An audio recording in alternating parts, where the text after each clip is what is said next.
चलो આપણે જોઈ લઈએ આજે શેરખાનની અંદરથી આપણે બેંક એડ કરવી હોય નવી બેંક તો કઈ રીતે એડ કરીશું આજે।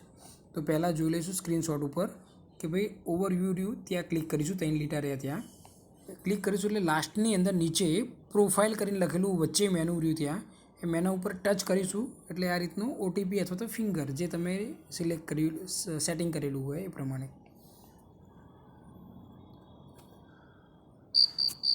55 ઓકે। હવે આની અંદર આપણે જોઈશું ટ્રેડિંગ પ્રોફાઇલ, ડીપી પ્રોફાઇલ અને એની પાસે બાજુમાં બેંક ડિટેલ લખેલી છે। આ બેંક ડિટેલની અંદર મેં 2 બેંકો એડ કરેલી, મારી પાસે 2 બેંકો એડ કરેલી। પણ ધારો કે કોઈને બીજી કોઈ બેંક એડ કરવી હોય, એક બેંક હોય બીજી એડ કરવી હોય તો નીચે ઓપ્શન આપેલું એડ ન્યૂ બેંક, તો એના ઉપર ક્લિક કરીશું એટલે એક નવું પેજ ખુલશે। નવું પેજ આ રીતનું ખુલશે જેની અંદર લખેલું આવશે ઉપર એડ બેંક। આની અંદર લિંક યોર બેંક એકાઉન્ટ, તો તમારી બેંક એકાઉન્ટ સાથે લિંક કરવા માટે તમે જો પહેલું ઓપ્શન સિલેક્ટ કરશો એટલે જે આ કરેક્ટ કર્યું એ વેરીફાઈડ વિથ યુપીઆઈ, તો તમે અહીંયા આઈ હેવ રેડી યુપીઆઈ, તો યુપીઆઈથી કરવા માગતા હોય તો અહીંયાથી તમે આ ઓપ્શન સિલેક્ટ કરશો તો એક સ્ક્રીન એક રૂપિયો પે કરવો પડશે યુપીઆઈથી।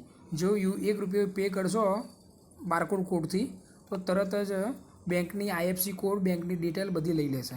અને જો તમે એ રીતે ના કરવા માગતા હો અને મેન્યુઅલી કરવા માગતા હો તો નીચે અર્થવા આપેલું કે જે એડ ડિટેલ મેન્યુઅલી, તો આની અંદર એક કેન્સલ ચેક જોશે અને મેન્યુઅલી આઈએફસી કોડ અને બેંક એકાઉન્ટ નંબર આ બંને એડ કરવાનું રહેશે।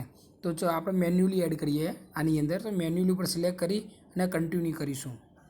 તો આ કન્ટિન્યુ કરીશું તો અહીંયા બેંક ડિટેલ માગે તો બેંકનો આઈએફસી કોડ નંબર નાખવાનો રહેશે તમારે, પછી તમારા બેંકનો બેંક એકાઉન્ટ નંબર અને એના જ બેંક એકાઉન્ટ ફરીથી એડ કરવાનો રહેશે। આ કર્યા પછી તમારું કેન્સલ ચેક એ અહીંયા અપલોડ કરવાનો આવશે, સબમિટ કરશો પછી, અને સબમિટ કર્યા પછી કેન્સલ ચેક અપલોડ કરશો અને પછી ઈ સાઇન આવે। ઈ સાઇનમાં તમારો આધાર કાર્ડ નંબર નાખવાનો રહેશે અને આધાર કાર્ડ નંબર નાખ્યા પછી આધાર નંબર સાથે જે લિંક હશે બેંક મોબાઈલ નંબર, એ મોબાઈલ ઉપર ઓટીપી આવશે, એ ઓટીપી નાખશો એટલે આધારથી ઈ વેરીફાઈડ થઈ જશે।